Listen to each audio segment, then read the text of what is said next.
ಸುದೀರ್ಘ ಆಗುತ್ತೆ, ತೊಂದರೆ ಇಲ್ಲ.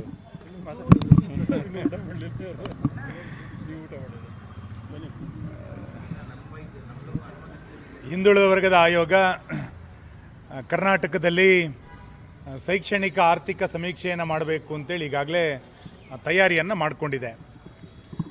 ಈ ಹಿಂದೆ ಕಾಂತರಾಜು ಆಯೋಗ 165 ಕೋಟಿ ರೂಪಾಯಿ ವೆಚ್ಚದಲ್ಲಿ ಏನು ವರದಿಯನ್ನು ಸಿದ್ಧಪಡಿಸಿ ನಂತರ ಆ ವರದಿಯನ್ನು ಸರ್ಕಾರಕ್ಕೆ ಮಂಡಿಸ್ತಲೇ 165 ಕೋಟಿ ರೂಪಾಯಿ ಯಾವ ರೀತಿ ವೇಸ್ಟ್ ಆಯಿತು ಅನ್ನುವಂಥದ್ದು ಇನ್ನು ಹಸಿಯಾಗಿ ಉಳ್ಕೊಂಡಿದೆ.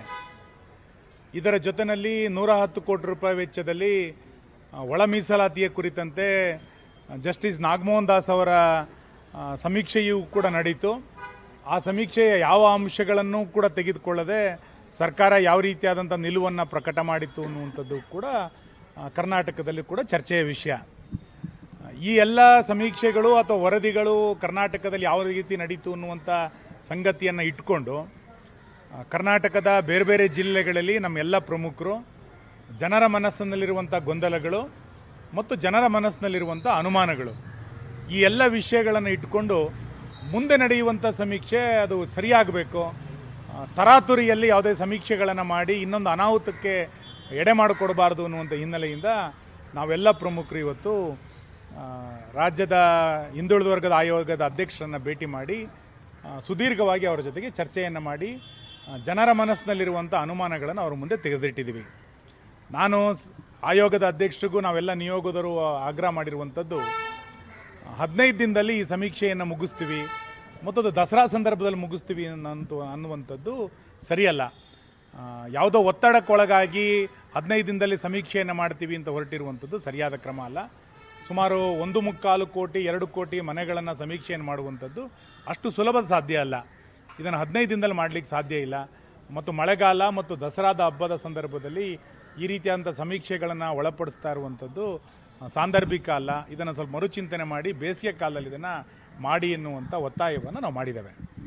ಎರಡನೇದು, ಅವರು 1400 ಜಾತಿಗಳ ಪಟ್ಟಿಯನ್ನು ಮೊನ್ನೆ ಪತ್ರಿಕೆಗಳಲ್ಲಿ ಪ್ರಕಟ ಮಾಡಿ ಅದರ ಅಬ್ಜೆಕ್ಷನ್ಗಳನ್ನು ಕೇಳಿದ್ದಾರೆ. ನಾವು ಭಾಳ ಪ್ರಬಲವಾಗಿ ಇವತ್ತು ಹೇಳಿರುವಂಥದ್ದು, ಸರ್ಕಾರದ ಯಾವುದೇ ಜಾತಿ ಪಟ್ಟಿಯಲ್ಲಿ ಇಲ್ಲದಂತಹ, ಯಾವ ಆಯೋಗದ ಜಾತಿ ಪಟ್ಟಿಯಲ್ಲಿ ಇಲ್ಲದಂತಹ ಹೊಸ ಜಾತಿಗಳನ್ನು ಇವತ್ತು ಇದರಲ್ಲಿ ಪ್ರಕಟ ಸೃಷ್ಟಿ ಮಾಡಿರುವಂಥದ್ದು.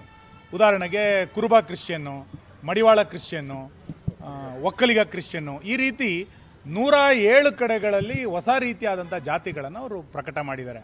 ಮತ್ತು ಅದಕ್ಕೆಲ್ಲದಕ್ಕೂ ಕೂಡ ಕೋಡ್ ನಂಬರನ್ನು ಕೊಟ್ಟಿದ್ದಾರೆ. ಇದನ್ನು ಸುತಾರಾಮನ ಒಪ್ಪಲಿಕ್ಕೆ ಸಾಧ್ಯ ಇಲ್ಲ, ಯಾವ ಕಾರಣಕ್ಕೂ ಇದನ್ನು ಒಪ್ಪಲಿಕ್ಕೆ ಸಾಧ್ಯ ಇಲ್ಲ. ಮತ್ತು ಇಡೀ ರಾಜ್ಯದಲ್ಲಿ ಇದೊಂದು ಜನಾಂದೋಲನ ಆಗುವಂಥ ಸಾಧ್ಯತೆಗಳಿದೆ.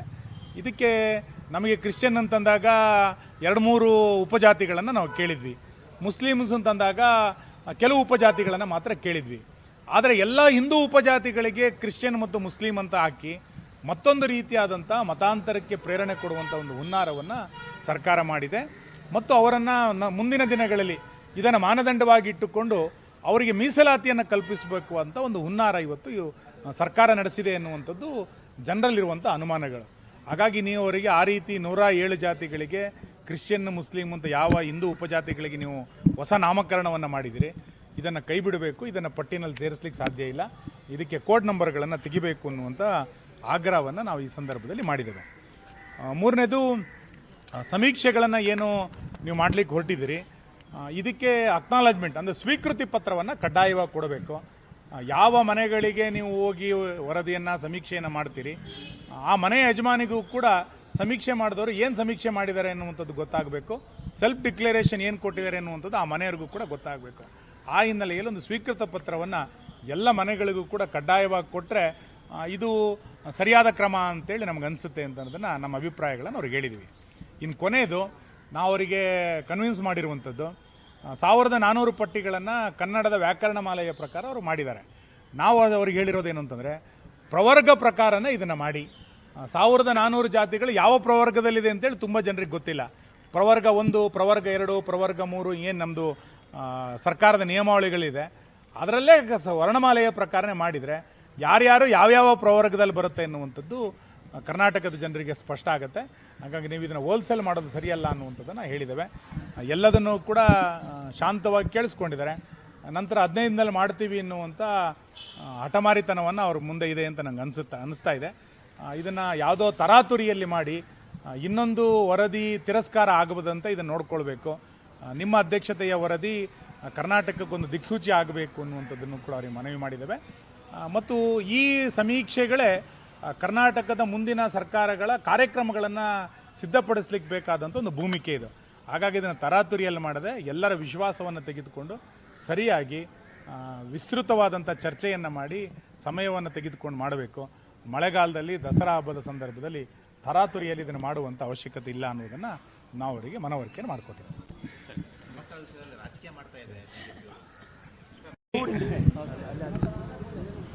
ವಾಲ್ಮೀಕಿ ನಿಗಮದಲ್ಲಿ ನಡೆದಂಥ ಹಗರಣದ ನಂತರ ಈಗ ಬೋವಿ ಅಭಿವೃದ್ಧಿ ನಿಗಮದಲ್ಲೂ ಕೂಡ ಇದೇ ರೀತಿಯಾದಂಥ ಕಮಿಷನ್ ಹಗರಣ ನಡೆದಿದೆ ಎನ್ನುವಂಥದ್ದು ಜಗಜ್ಜಾಹೀರಾಗಿದೆ.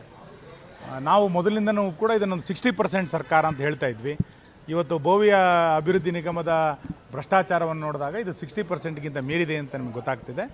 ತಕ್ಷಣ ಸಮಾಜ ಕಲ್ಯಾಣ ಇಲಾಖೆಯ ಮಂತ್ರಿಗಳು ಇದರ ಹೊಣೆಯನ್ನು ಹೊತ್ತು ರಾಜೀನಾಮೆಯನ್ನು ಕೊಡಬೇಕು. ಸರ್ಕಾರ ಇದರಿಂದ ನುಣುಚ್ಕೊಳ್ಳಿಕ್ಕೆ ಸಾಧ್ಯ ಇಲ್ಲ. ಇದು ಒಬ್ಬರು ಅಧ್ಯಕ್ಷರು ನಡೆಸಿದ್ದಾರೆ ಅಂತೇಳಿ ಇದನ್ನು ಅಧ್ಯಕ್ಷರಿಗೆ ಪಟ್ಟ ಕಟ್ಟಲಿಕ್ಕೆ ಸಾಧ್ಯ ಇಲ್ಲ. ಇದಕ್ಕೆ ಸರ್ಕಾರವೇ ಹೊಣೆ. ಮುಖ್ಯಮಂತ್ರಿಗಳು ಎಲ್ಲದೂ ನನಗೆ ಗೊತ್ತಿದೆ ಅಂತ ಹೇಳ್ತಾ ಇದ್ಯಾವುದು ನನಗೆ ಗೊತ್ತಿಲ್ಲ ಅಂತೇಳಿ ಇದನ್ನು ತಪ್ಪಿಸ್ಕೊಳ್ಳಿಕ್ಕೆ ಸಾಧ್ಯ ಇಲ್ಲ. ಇದಕ್ಕೆ ಮುಖ್ಯಮಂತ್ರಿಗಳು ಮತ್ತು ಸಮಾಜ ಕಲ್ಯಾಣ ಇಲಾಖೆ ಸಮಾಜ ಕಲ್ಯಾಣ ಮಂತ್ರಿಗಳಿದರ ಹೊಣೆಯನ್ನು ಹೊರಬೇಕು. ಮತ್ತು ಇದು ಕೇವಲ ಬೋವಿ ಅಭಿವೃದ್ಧಿ ನಿಗಮ ಮಾತ್ರ ಅಲ್ಲ. ಮೊದಲನೇದು ವಾಲ್ಮೀಕಿ ನಿಗಮ ಆಯಿತು, ಈಗ ಬೋವಿ ಅಭಿವೃದ್ಧಿ ನಿಗಮ. ಇಡೀ ಸರ್ಕಾರ 60% ಕಮಿಷನ್ನಲ್ಲಿ ಇವತ್ತು ತೊಡಗಿದೆ. ಎಲ್ಲ ಇಲಾಖೆಗಳು 60% ಹಗರಣದಲ್ಲಿ ಇವತ್ತು ಜನ ಬೇಸತ್ತು ಹೋಗಿದ್ದಾರೆ. ಸರ್ಕಾರ ಇದರ ನೈತಿಕ ಹೊಣೆಯನ್ನು ಹೊರಬೇಕು ಅಂತೇಳಿ ನಾನು ಆಗ್ರಹಿಸ್ತೀನಿ. ನಿಗಮದ ಅಧ್ಯಕ್ಷರಿಗೆ ಸಿಎಂ ಸೂಚನೆ ಕೊಟ್ಟಿದ್ದಾರಂತೆ ಸರ್. ನಿಗಮದ ಅಧ್ಯಕ್ಷರಿಗೆ ಸಿಎಂ ಸೂಚನೆ ಕೊಟ್ಟಿದ್ದಾರೆ, ರಾಜೀನಾಮೆ ಕೊಟ್ಟು ತನಿಖೆ ಎದುರಿಸಿ. ಅಲ್ಲ, ಬರೀ ಇದಕ್ಕೆ ಹೇಳಿದ್ದೆ ನಾನು, ಇದನ್ನ ಬರೀ ಅಧ್ಯಕ್ಷರಿಗೆ ತಲೆ ಕಟ್ಟಲಿಕ್ಕೆ ಸಾಧ್ಯ ಇಲ್ಲ. ಇದರ ಹೊಣೆಯನ್ನು ಮಂತ್ರಿಗಳೇ ಹೊರಬೇಕಾಗಿರುವಂಥದ್ದು. ಆ ಅಧ್ಯಕ್ಷ ರಾಜೀನಾಮೆ ಕೊಟ್ಟ ತಕ್ಷಣ ಭ್ರಷ್ಟಾಚಾರ ಕಡಿಮೆ ಆಗ್ಬಿಡ್ತಾ? ಆ ಅಧ್ಯಕ್ಷನಿಂದ ರಾಜೀನಾಮೆ ತಗೊಂಡ ತಕ್ಷಣ 60% ಭ್ರಷ್ಟಾಚಾರ ನಿಂತು ಬಿಡುತ್ತಾ? ಹಾಗಾಗಿ ಇದರ ಹೊಣೆಯನ್ನು ಮುಖ್ಯಮಂತ್ರಿಗಳು ಹೊರಬೇಕು. ಇದರ ಹೊಣೆಯನ್ನು ಆ ಇಲಾಖೆ ಮಂತ್ರಿಗಳು ಹೊರದಾಗ ಮಾತ್ರ ಇದಕ್ಕೆ ಸ್ಪಷ್ಟೀಕರಣ ಕೊಡಲಿಕ್ಕೆ ಸಾಧ್ಯ ಇದೆ. ಮತ್ತು ಒಬ್ಬ ಅಧ್ಯಕ್ಷನ ರಾಜೀನಾಮೆಯಿಂದ ಈ ಭ್ರಷ್ಟಾಚಾರವನ್ನು ಮುಚ್ಚಿ ಹಾಕುವಂಥ ಪ್ರಯತ್ನವನ್ನು ಸರ್ಕಾರ ಮಾಡಬಾರ್ದು.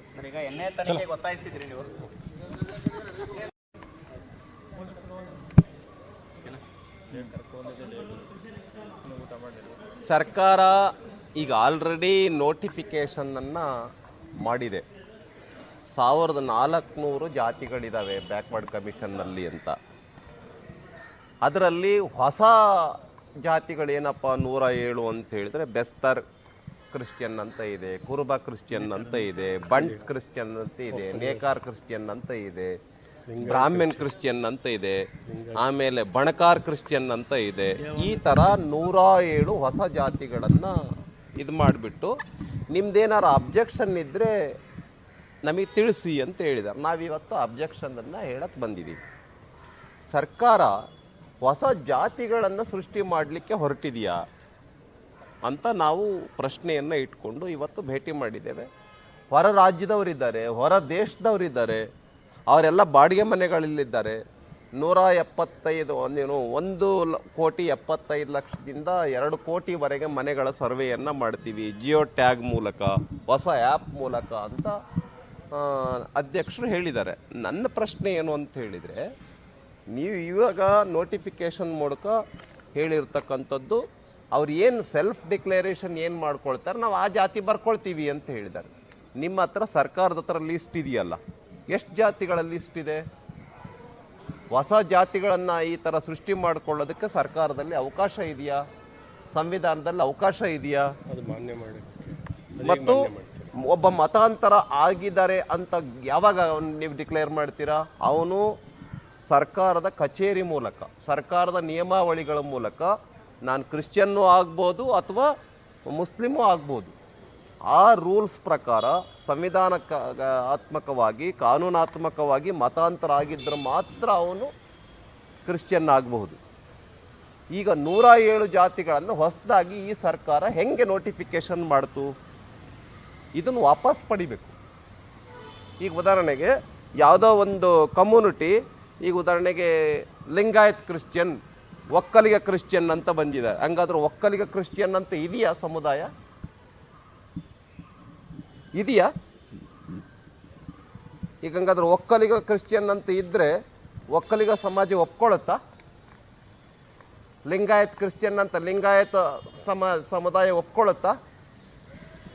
ಕುರುಬ ಕ್ರಿಶ್ಚಿಯನ್ ಅಂದ್ರೆ ಕುರುಬ ಸಮುದಾಯ ಒಪ್ಕೊಳ್ಳುತ್ತಾ? ಇದ್ರ ಬಗ್ಗೆ ಚರ್ಚೆ ಆಗಬೇಕು. ನಮಗೆ ಇವೆಲ್ಲವನ್ನು ಕೂಡ ಕ್ಲಾರಿಫೈ ಮಾಡಿದ ಮೇಲೆ ನೀವು ಸರ್ವೆಯನ್ನು ಮಾಡಿ. ನೀವು ಸರ್ವೆ ಮಾಡಿ.